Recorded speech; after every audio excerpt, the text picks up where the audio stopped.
or I can highlight him. Do you see him? Simon, maybe you could say something. Yeah, I'm here. I'm somewhere in your vast group of people. I know. Let's see. Okay, here we go. Here, Spotlight for everyone. there I am. Yay! Hey, everybody. Sorry for being late. That is okay. I knew that you were really just doing your utmost to try to get to as many groups as possible. And I know that you were just at another event, a live event in Maryland. So it was fun. Great. Well, I just wanted to say that your optimism is a welcome counterweight to the doom spiel that we've been seeing from the media. In 2021, you argued that Democrats would not be crushed in the midterms. And now, heading into the next election cycle, you're predicting that a grassroots activated Democratic majority will trounce Republicans at the polls and consign extreme MAGA to the dustbin of history. You are a veteran of 2 presidential campaigns, including the 1992 Clinton War Room. And little known fact that I didn't know, you came very close to being elected chair of the Democratic Party in 2005. Yep. Also, another fact I didn't know, you are a graduate of Tufts University, and therefore you are no stranger to Boston, and 75% of Swing Blue Alliance members are from Massachusetts. So, friends, I hope you'll all join me in welcoming Simon Rosenberg to the Frontline Update. And we've invited Simon to give an update because you are in the forefront of a growing number of commentators who recognize that our grassroots activism is working. Despite the fact that many of us from Massachusetts live in a blue bubble in a blue state, we can still help build a government that's aligned with our democratic values. For all of us who've been marching, making phone calls, knocking doors, and writing letters and postcards to voters for all of these years, we're very grateful for your encouragement and support. So thank you, Simon, and looking forward to your remarks. Thank you, Susan, and thanks everybody. And I'm sorry, I was speaking in another group, but I had a computer issue, which thankfully resolved, and I always try to be on time. But let me get right to it, and just really grateful that everyone's taking time out of their Sunday to talk about the future of their country. And so just great, we'll start by saying thanks to all of you for even being here and showing up. So look, our basic take on the election was that in 2022, we had an extraordinary midterm, and all of us should be incredibly proud about what we all did together. We defied history. We challenged the concept that the red wave was inevitable. And through the hard work of grassroots groups like this and grassroots Democrats across the country, we were able to turn in one of the best midterm results of a party in power in all of American history. Third consecutive, very strong election for the Democrats. And at a time when it really matters because of the dangers of MAGA, that we, as a nation, we stood up. Millions of Americans went to work and made sure their country wasn't taken away from them. And if you look at the data on what happened, the more and more that we see about what happened in this election, the more remarkable that it really was, because we were told it was going to be a terrible election. And we ended up gaining ground in Arizona, Colorado, Georgia, Minnesota, Michigan, New Hampshire, Pennsylvania. We obviously gained a Senate seat and 3 governorships, and we were able to, pick up state legislative chambers. But the fact that we got better and stronger in the battleground states, the ones that will determine the presidential election in 2024, was an unbelievable achievement.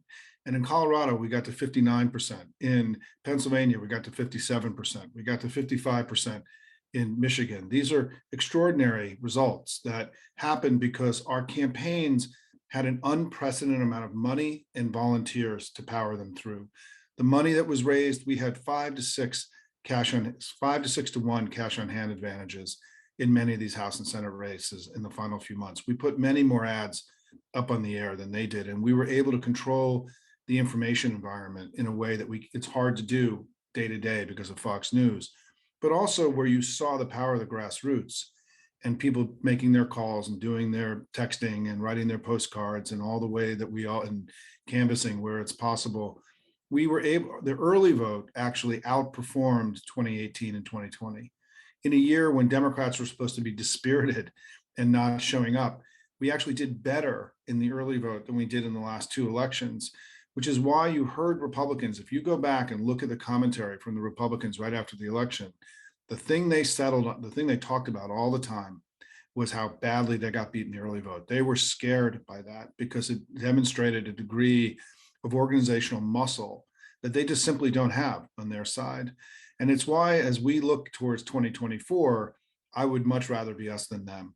We've had three consecutive elections where we've done the work we needed to do to win it in the battlegrounds, the states that determine the presidential election.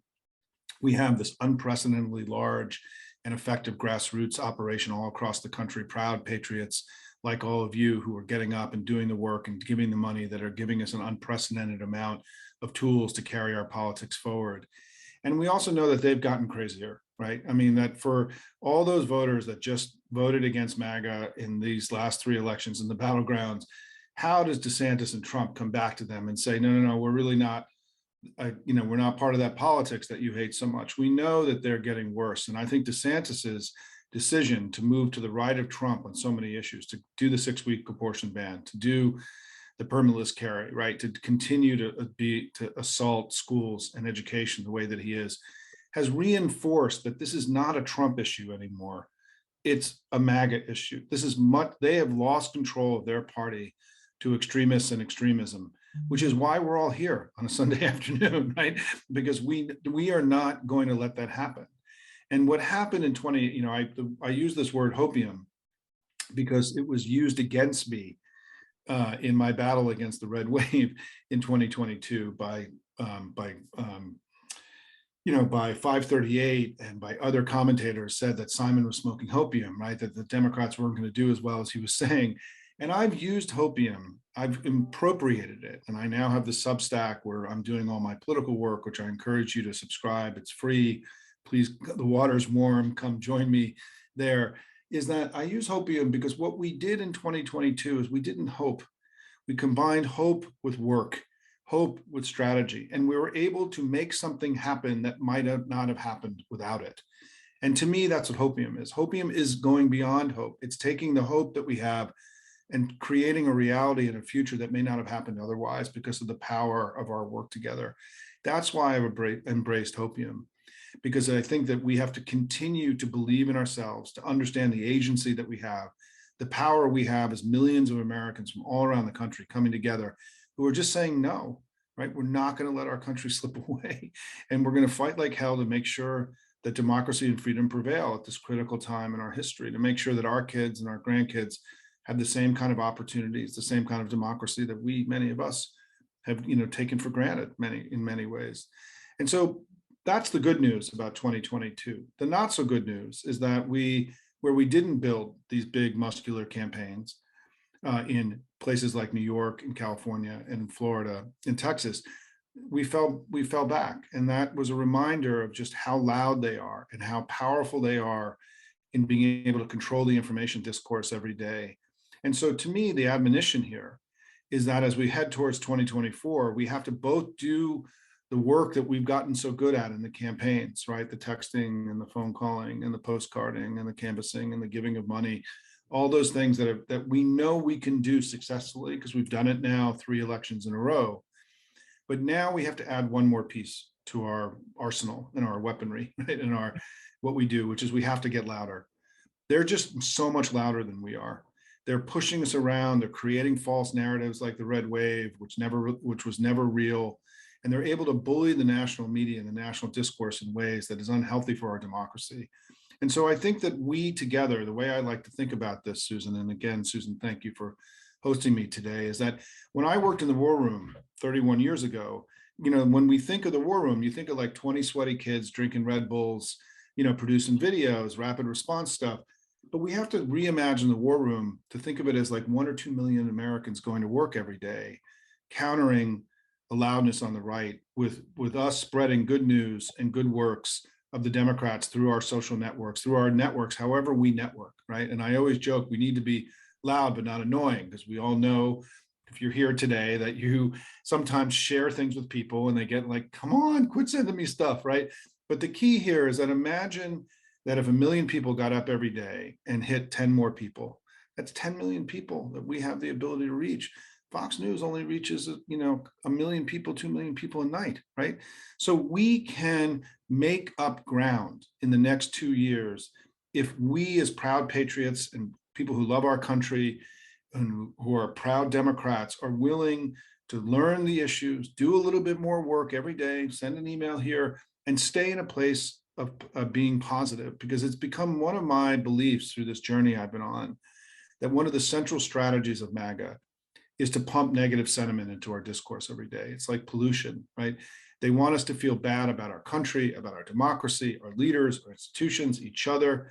They're a negative sentiment machine. And one of the ways that we have to counter MAGA and defeat MAGA is by putting more positive sentiment into our discourse. This is really important for Democrats because we have a great story to tell about our party, about our president, about the things that we've done. Because today, Joe Biden has been a good president. The country is better off. The Democratic Party is strong. We have contributed to build a world today where more people have more opportunity than any time in human history.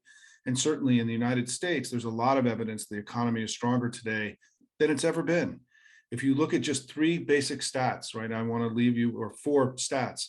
Since 1989, there have been 48 million jobs created in America. 46 million of those have been created under Democratic presidents, basically all of them. Under Joe Biden's presidency, we've had, just in the last few months, the lowest unemployment rate in a peacetime economy since World War II, the lowest poverty rate ever, the lowest uninsured rate ever, right? We have so much stuff that we can bring to people to talk about how when we're in power, we can make things better. We have very strong arguments to make. Happy to get into more detail about that, Susan, in the Q&A. But also on my Hopium site, there's a whole presentation called With Democrats, Things Get Better. It's a half an hour. It's data, data, data. It gives you arguments and stuff that you can take to others to show that when Democrats are in power, things get better. Remember, since 1989, the Cold War ended, and this whole new age of globalization began, 3 consecutive Democratic presidents have brought job growth, higher wages, lower deficits, American progress. 3 consecutive Republican presidents have brought recession, higher deficits, and American decline. To me, in 2023, one of the most important jobs we have as a family is to get into positive territory in the economy. Despite all of our economic achievements, Americans today trust the Republicans more on the economy than they trust us. It's not by a lot, but it's meaningful. We have to change that this year. If there's one thing we could do this year to make sure that we're successful next year, it's to help get the Democrats into positive territory on the economy. I think we have the power to do that as a family. Joe Biden's going to do his part. 75% of his events, he's out there selling the economic achievements of his administration. The DNC is going to be putting ads on the air. All that stuff's going to happen. But we also have a role to play in this, right? There was an incredible poll taken a year ago that asked a simple question, which is, do you think more jobs were created? This is a Navigator polling, if you follow Navigator. They asked, do you think more jobs were created in 2020 or in 2021? And in 2020, we lost 3 million jobs. And in 2021, we gained 8 million jobs. So this is not a hard question, right? And only 20% of Americans knew that more jobs were created in 2021 than in 2020. There's a massive information deficit about the basic economic history of this country that we can fix together, in my view. The second thing that's really important this year about how we approach 2024 is that I'm challenging us to think about getting to 55, about expanding our coalition, about growing our vote, about going big here. The way that Biden went big legislatively, I think we need to go big politically and grow our coalition. We did this once before. From 1992 to 2004, we averaged 47% of the vote in 4 presidential elections. I and others, there was a whole group of us, identified 2 new parts of the electorate for the Democrats that we could lean into, millennials and Hispanics, and we leaned into them in 2006 and in 2008. And in the 4 presidential elections since 2004, we've averaged 51%. So we went from 47 to 51. Now, I think because of the extremism of MAGA and them abandoning the playing field and alienating normie voters all across the country, that I think we have to imagine about getting to 55, growing our vote, not having it be a close election, blowing them out the way we just did in Wisconsin, right, where we got to 55.5 in Wisconsin, in a battleground state. And then hopefully by that size of that big victory, we can start to loosen the dark grip of MAGA on the Republican Party. I think we have to have a different attitude as Democrats now. We were in a defensive crouch last cycle. We were down on each other. We now need to start every day by reminding ourselves that Joe Biden's been a good president, the country's better off, the Democratic Party is strong, and now we're going to go on offense and expand our coalition and get up to 55 and really try to blow it out in this next election. I'm pretty, this is an aspiration, Susan. It's not a prediction, it's an aspiration. But we just saw it happen in Wisconsin. Donna Deegan, thank you for helping her, because she's the next big win that we can get. Because what I'm talking about is claiming political real estate that they're abandoning through their extremism. That's what I'm talking about, right? I'm talking about they have doubled down on MAGA. They're more MAGA than they've ever been. DeSantis is an embarrassment to the country. All this stuff, we got to go take the real estate, demographic and geographic real estate that is available to us because of their extremism. And that's why Jacksonville, Florida matters so much. And thanks to all of you who are helping there. Largest city in Florida, it's where DeSantis is from. Be a huge blow. The guy who's running against Donna is a DeSantis ally. They're pouring huge amounts of money in there. She's ahead in the polls. Imagine if in a month we can claim a huge victory in DeSantis's backyard. At this point, right? It will be a huge achievement for us as a party. It's showing that we're growing, we're claiming real estate back, as we just did in Wisconsin. So I just want to say, in my opening remarks here, all this, and hopefully we'll have time for questions, Susan, is that, just thank you, everybody, right? I mean, the idea that we are on offense and we have opportunity and that we can grow and that we can build on the great results of this last election is because of all of you. And it's because of the grassroots of the Democratic Party that's stronger today than in any time since I've been in this business, going back 30 years.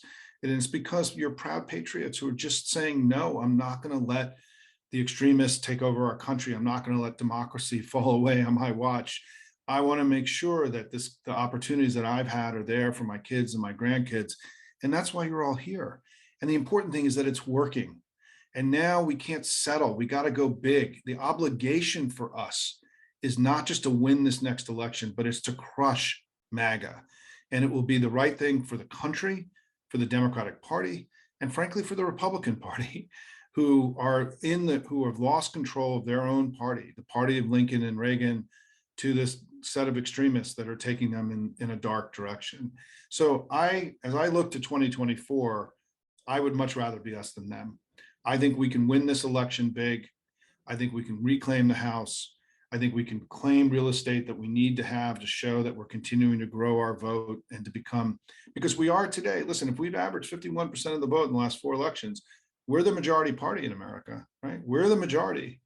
And we have to keep growing that majority to make sure that we just don't win, but that we win in a way that it feels like a deep repudiation of MAGA, so that all of us are not sitting here every 2 years wondering if we stumble in the election, we're going to lose our democracy. Who wants to go through this for the next 10 years? We need to go big here. We have the opportunity. They've given it to us. And working together, I think we can achieve remarkable things the next year and a half. Thanks, everybody, very much. If you like this talk today and the sentiment you're hearing, I have this site called Hopium Chronicles. It's on Substack. It's free. You can join and become part of the community that we're building.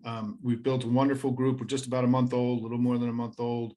And we've already, I think, Susan, we've already attracted wonderful people from all over the country who've become part of this world. And it's been a great ride. And so hopefully you can become part of that as a result of this. But thank you, Susan. Happy to turn it back to you. Have time for questions and discussion, whatever you'd like to do. Well, the first thing I'd like to do, apart from put your link to Hopium in the chat, which I am a paid subscriber and strongly recommend that we all get on and subscribe to Hopium. But I also have some other great news, which is that we blew past our goal for Donna Deegan.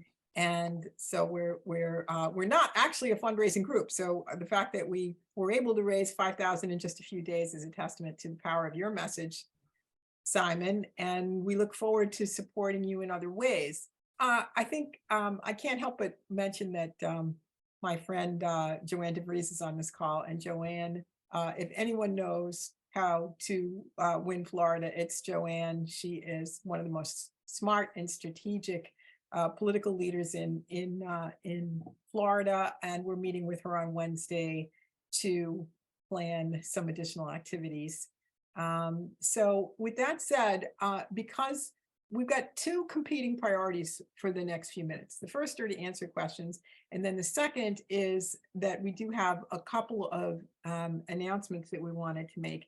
And I think we'll just do that very quickly, Jamie, if you're on board with that. If not, I'll just go without the slides. Steve, could you put all the links in the chat all at once while I talk about them? Okay. Okay, so first of all, thank you for Donna Deegan. And then the next thing is that our sister group, All In for NC, is giving you an opportunity to meet another shot in the arm, the 25-year-old leader of the new leader of the North Carolina Democratic Party. This will be definitely another feel-good experience. So I hope that you can join, and that's tomorrow at 2:30 Eastern. Next slide, Jamie. And then we've already put this link in the chat. We'd like to help save the majority in the Pennsylvania state legislature. We had a Democrat that resigned, and the same team that was doing award-winning, not that there are awards, but if there were awards, they would be award-winning phone banks for Wisconsin, is now doing phone banks for Heather Boyd to make sure that we can save our majority in the state legislature in Pennsylvania. And finally, last but not least, there are going to be probably 300 or 400 people there. At last count, there were over 700 people RSVP'd for this event on Wednesday. And this is a educational webinar that has been organized by our friends at 31st Street Swing Left. And there are many, many co-sponsors, including Swing Blue Alliance. And I'll actually be running the Zoom behind the scenes. And this is a great opportunity to understand about another way to make sure that our message is getting out. And this is through understanding a little bit more about local media. So we invite you to participate in that and hear Dan Pfeiffer and Tara McGowan on Wednesday. All right, with that said, there are a few questions in the chat that I wanted to, in the beginning, there were a lot of questions about no labels. So I was wondering if you could address that, Sure. Simon. Yeah, and I just spoke at another group and that came up right away. Here's my advice about no labels, right? We can control what we can control, and we can't control the things we can't control. And I think that if we shoot to get to 55, if we do the work that we're going to do, I think we make no labels essentially irrelevant. I mean, I'm not confident. I think it's really important that Democrats in general try not to give these things that worry us too much power over us, right? I mean, I think it's about trying to spend more time in the light and then the darkness. I think we get so nervous and freaked out about things that would sometimes overwhelms us, right? And I think that no labels, I mean, I know Nancy Jacobson and Mark Penn very well. I worked with them in the Clinton years. I don't know that this thing is real. I mean, it could be, I don't know. I mean, they're going to have candidates, right? And there's no question that the Republicans know. I mean, all of us should recognize the fact that this has gone as far as it has is a sign and the testament of the strength of the Democratic Party, right? That we've gotten 51%. The Republicans know they can't win elections, that they're not a majority party, that the majority is very far away from them. Since 1992, when Bill Clinton won, we've won more votes in 7 out of 8 national elections. It's the best run, popular vote run of an American political party in American history. And in the last 4 presidential elections, we've beat the Republicans by an average of 5 points. So they are looking for ways to win without winning more votes, right? They're looking for ways to achieve power through cheating and manipulation, right? And whether it's stealing a Supreme Court seat or these outrageous redistricting that's happened, or the trying to overthrow an election that was like, once you've done that, I guess you can do anything, right? 2 years ago. And it is a sign of their weakness, not their strength. It's a sign of our strength. It's an acknowledgement of our strength, not their strength. And we can't get caught in that. You know what I mean? The fact that, remember, Jared Kushner tried to get Kanye to run in 2020. That was their Jill Stein candidate in 2020, and it flamed out. And so I think that, we can get caught up in this and worry about it too much. I just think it's much more likely that this thing flames out and is a nothing burger than it's something meaningful. And the question is, what would you do about it anyway? I mean, Susan, the basic question is like, what's the strategy? The strategy is to get to 55. The strategy is to grow our vote. The strategy is the same, right?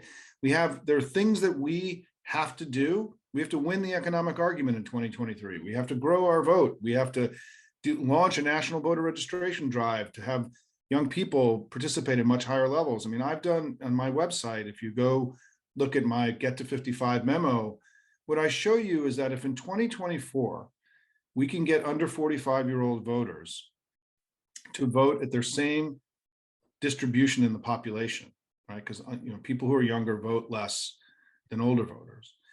If they just participate at the same level of their population, Biden's vote goes from +4 to +10, right? I mean, that's the opportunity that's in front of us with young people. And we know, because of gun violence and because of abortion, right? We know that young people are highly motivated. We know from the work of the Kennedy School and Circle at Tufts that this generation of young people are the most socially engaged generation that's ever been recorded in modern polling, right?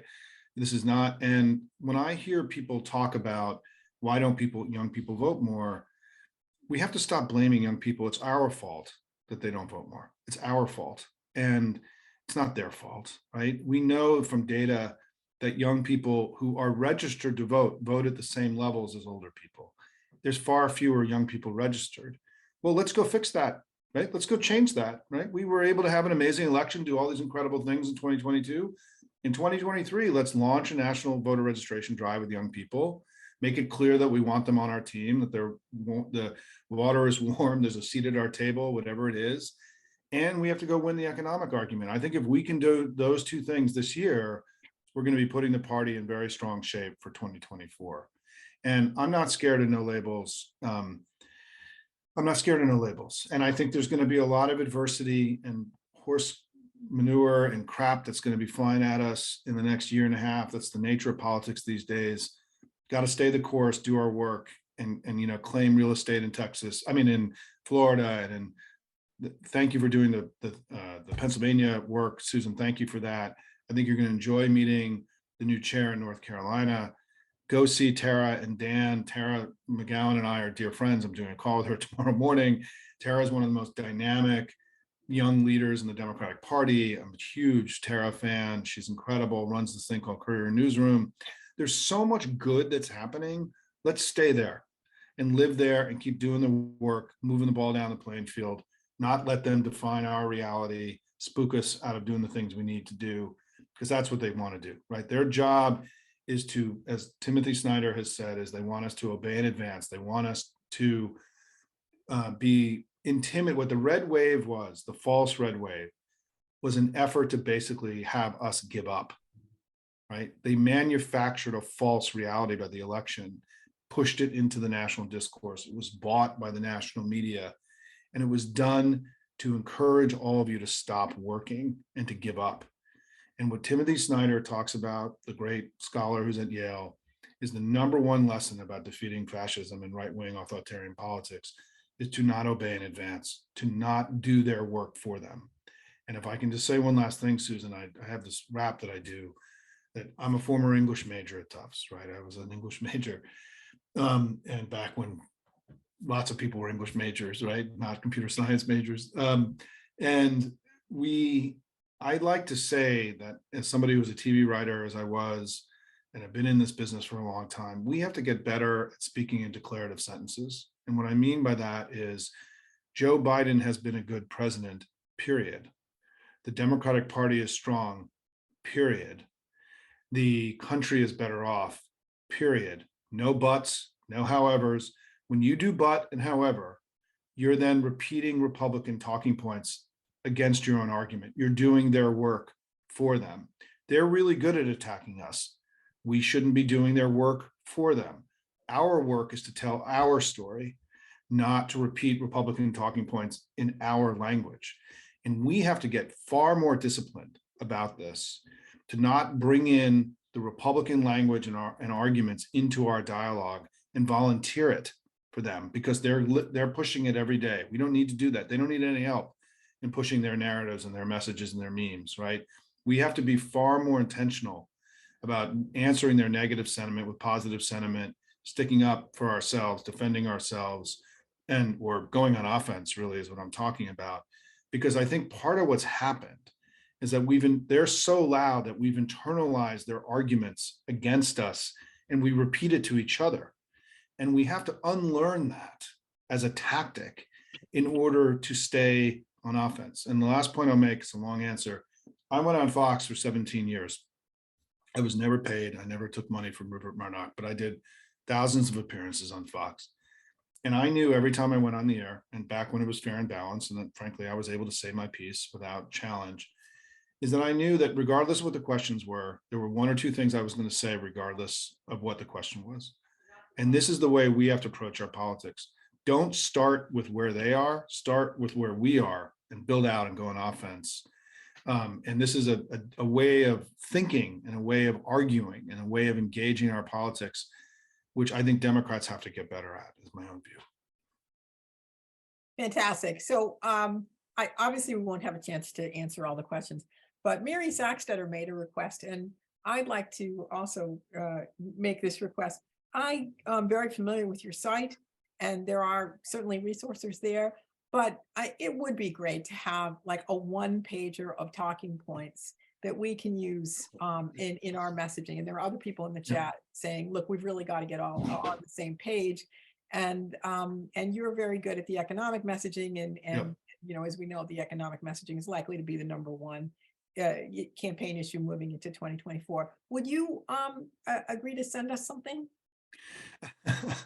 So I think when I went from running an organization, the think tank that I've been running for 27 years, which basically spoke to 500 or 1,000 people in Washington, I didn't need to have a big website and everything because it was a narrow group. I think of all the things that I have learned in my new journey, where I'm essentially going from being a wholesaler to a retailer, right? Like I'm now I just spoke to several hundred people in Montgomery County, my first live event that I've done since I began all this. This question that you've raised is the one that comes up the most. And it's the thing that I least anticipated, to be honest. And so let me give you a very heartfelt answer about this. My site is going to change and evolve over the next few months. Now that I understand things that need to be done, I'm going to need a little time, just myself, right? This was not part of my sort of understanding of what I was going to be doing. I am trying to write a book. I'm in the very final stages of finishing a proposal. I think it's going to sell. And so I've been also busy doing that as well as just normal life. And I think that what I'm going to commit to is that you're going to start seeing an evolution of my site to produce more simple, easy to digest things. I recognize that a lot of my analysis is complicated and also sort of assumed a level of knowledge that is not common among everyday people, is people who are here, right, in DC, who are in the business every day. And I'm evolving that. You're going to see it every day. This is deeply in my head, right? I am so understanding of what you're asking for.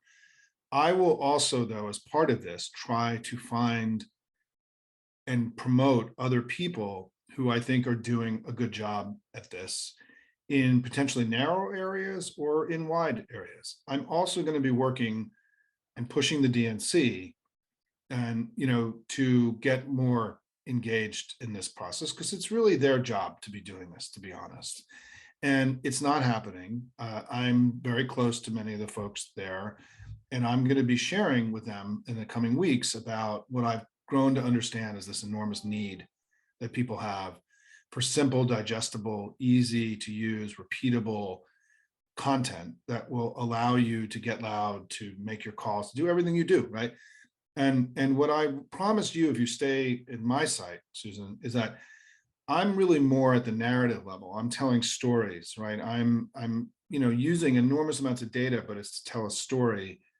And even what I'm going to do in June, when I do my with Dems in June, because I do it once a month, in June I'll be releasing 10 to 15 slides as a companion for the first time. I've never done that. I could talk about it for a long time about why I haven't done that. Frankly, in the early days of this presentation, it got heavily ripped off by other people, to be honest, and I pulled back in the release of things online. And so I'm aware now, though, that things have changed. And so you're going to see, starting in June, it will probably be mid-June when the first kind of significant evolution will be visible. It's going to be piecemeal between now and then, but I will also do my part in trying to get the national thing to do better at this, and also to promote through Hopium other people who I think are doing a good job. For example, there's a young woman who I've gotten to know, and I'm going to look it up here so I don't screw it up, and I want to just make her site, and you can put this in the chat afterwards, but it's called Chop Wood, Carry Water, right? I think is a site that is has very kind of tangible, like phone scripts, things every day that people can use. It's a Substack, but I hear you on that, and I will work hard to do my best to fill that, a piece of that. It's not really what I've done over the last 20 years, but it has to get done, and I'll do my part in that. And I will also, everyone should be subscribing to Chop Wood, Carry Water. It's a great site. It's got very kind of concrete, tangible things that are easily accessible, more like what you're describing. But I'm also going to be taking all this very complex stuff that I do and not dumbing it down, making it more accessible is the way I'd like to talk about it, is the right way. But I also want to challenge you, everyone here, to do a deep dive on economic issues this year. We're going to have this huge debate on the debt ceiling, and this is going to be front and center here. Go back to school, right? Educate yourself, read my stuff, go to Center for American Progress, read the White House is putting out a lot of material. Just make a commitment this year to get really smart on basic economic stuff in a way that you feel within 3 or 4 months, you're just more capable of making cogent arguments. It's part of what I'm saying, right? Is that the stuff's out there. We just got to help make it easier for everyone to get. Subscribe to Barron's. So, Catherine just said, there's a lot of ways to do it. I mean, The Economist just had a phenomenal cover story. For those of you who read The Economist, I know it's a narrow publication, but it was basically like, why are Americans so down on the economy? Their economic track record over the last 35 years has been unbelievable. And, and it's very similar to the argument I'm making. Anyway, I went on too long there, but yes, you should be challenging me to do more in this space. I will.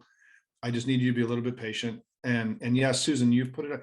The White House is producing lots of information every day that's pretty easy to use, that just isn't getting out to people. And it would be, and they, by the way, they're deeply aware of everything we're talking about, right? I am very close to folks there. My wife's a senior staffer in the White House. I mean, when Ron was there, I talked to Ron all the time. I mean, all this, if you look at my With Dems presentation, the slide, when Joe Biden speaks, there's always a graph next to him on the economy, and it's the jobs per month over the last several administrations. That's my slide, right? That came from the With Democrats presentation. The White House uses my stuff all the time, right? And I collaborate with them, and they're deeply aware that they have underperformed, that he's underperformed on the economy relative to what has actually happened. And so they are producing, they're making their stuff more digestible and easy to access. They're deeply aware of this. where it's going to really take off is when the campaign really begins, which will be soon. And that's when I think you're going to get more political material. There's limits to what the White House can produce just by law. I think you're going to see the DNC and the campaign stepping into this space very significantly at some point this summer.